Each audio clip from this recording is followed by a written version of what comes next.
Hello, good morning, good afternoon, welcome. I'm very pleased to be joined by Mike Foster. Mike is the CEO of the Energy and Utilities Alliance, which is a large trade body, large organization, I think representing 300 members of the predominantly gas and energy efficiency supply chain. So welcome, Mike. Thank you for joining me.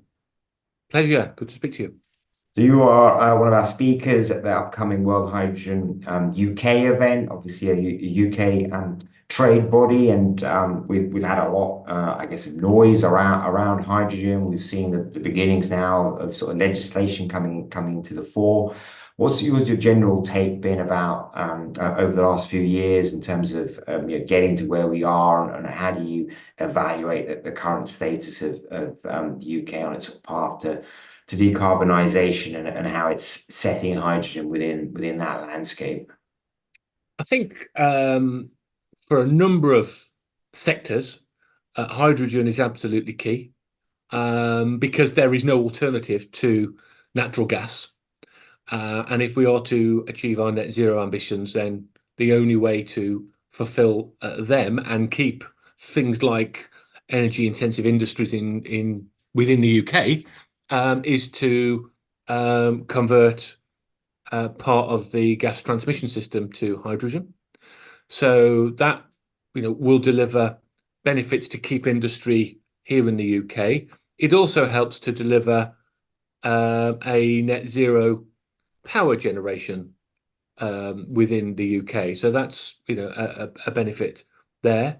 There then will be other, perhaps in the debate around how we decarbonise the UK, perhaps more controversial ways in which hydrogen is used. So, what is the scope for transport? Is it just limited to heavy goods vehicles? What about buses? What about commercial vans? And then, quite a controversial area is it EVs or is it hydrogen fuel cell cars? And let that debate continue because it's an important debate that we should have. And then, of course, there's one that my trade body tends to concentrate more on, and that is around domestic and commercial heat, where arguably there are alternatives, not necessarily for every home and for every business, Mhm. but arguably for at least 50% of homes in the UK, there could be an alternative through electrification. That doesn't mean that we have to go down that route because arguably hydrogen is a more cost-effective way of achieving net zero in the domestic setting. Because at the moment, a heat pump fitted into a home average cost of just over £13,000. Replacing a boiler with another boiler is about £2,500. That cost differential hasn't really changed over a number of years now. It's unlikely to change much in the future. And therefore, if people want to decarbonise their homes, they, they're going to face the choice of a large upfront cost, or do you change the gas that's used with a gas boiler? And we think there is a role for hydrogen there. Not just hydrogen, heat pumps, heat networks, but hydrogen very firmly as part of the solution going forward. Yeah. Obviously, I guess the key there will be around the costs and production costs. I mean, what are your thoughts around that? Is there clarity there, or I mean, it's going to be a factor of the evolving industry, I assume, in terms of the supply side. Yeah, one of the downsides of the argument around hydrogen for heat is the uncertainty of what price consumers will pay for a kilowatt hour of hydrogen in their homes at some point in the future. Now, the studies that I've seen, and they're not necessarily from those who advocate hydrogen, some other studies are from organizations that do not want to see hydrogen in the gas distribution networks going into people's homes. Studies both suggest green hydrogen prices of around 6p a kilowatt going forward. Now, in the history of the UK, the most recent history of the UK, natural gas has been around 3p a kilowatt. Mhm. So that 6p looks expensive. But in the last 2 years, we have seen record gas prices that consumers have had to bear. And at 6p a kilowatt, at this current moment, that would strike you as a good price compared to natural gas, which is over 7p a kilowatt.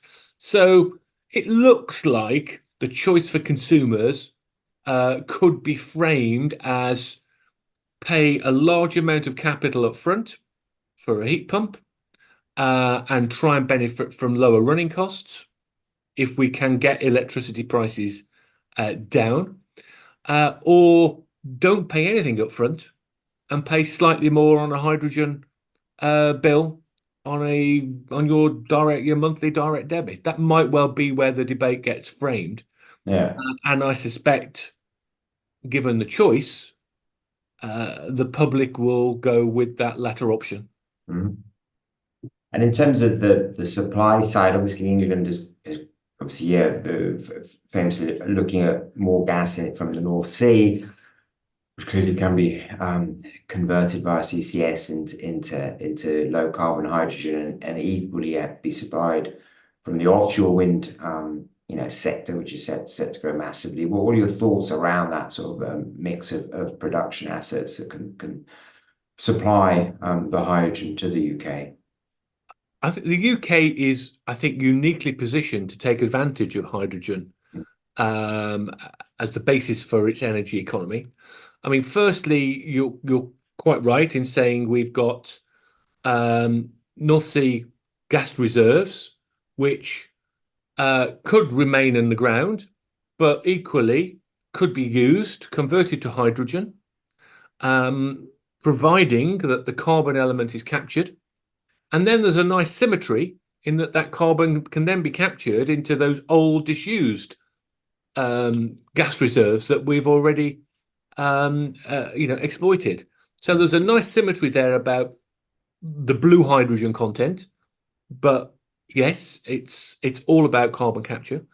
But the UK is also looking to develop its power generation primarily based around wind, and that gives us opportunities for green hydrogen production through electrolysis at a rather than paying curtailment payments to offshore wind providers for not using the electricity they produce, which just, I think, strikes the consumer as being a bit daft if you can get something of value Yeah. rather than paying people not to use it. And given we already pay curtailment money to offshore wind providers when we have a relatively small um, uh, sector compared to what it is going to have to be like to electrify the transport requirements and those other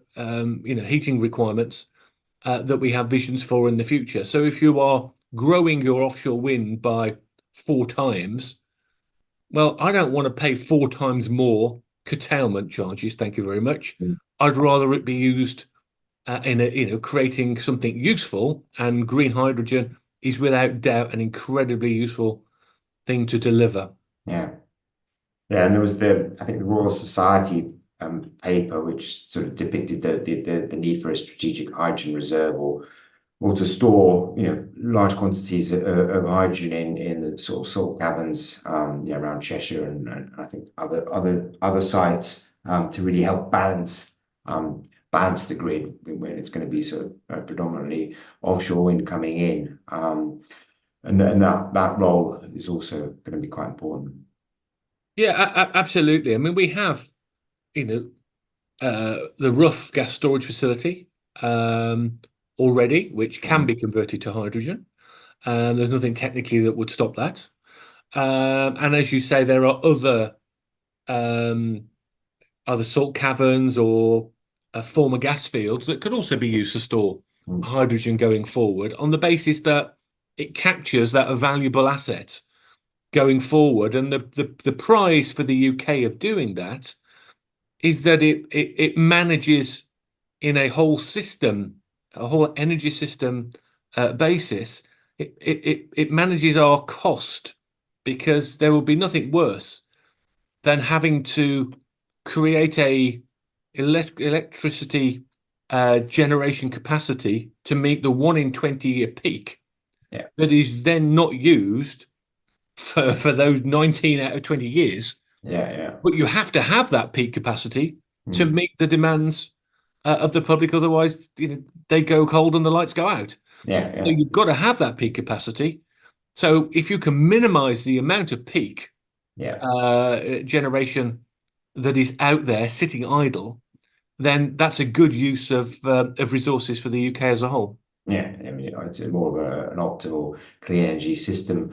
And in terms of uh, the the challenges, or actually the asset that the gas grid itself represents, because as I understand it, it's fairly hydrogen ready as it is, and in itself stores quite a lot, huge quantity of gas as well. Yeah, look, I mean, the benefit of having uh, electrons converted into molecules as green hydrogen is that storing it as a gas is more cost effective than storing those electrons in batteries.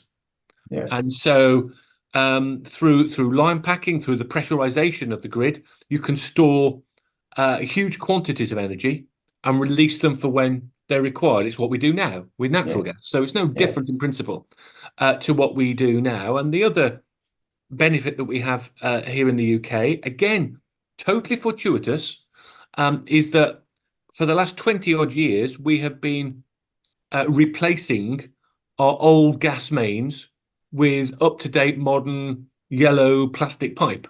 mhm, And that process, it's a 30-year process, as it will be completed in the next 7 years.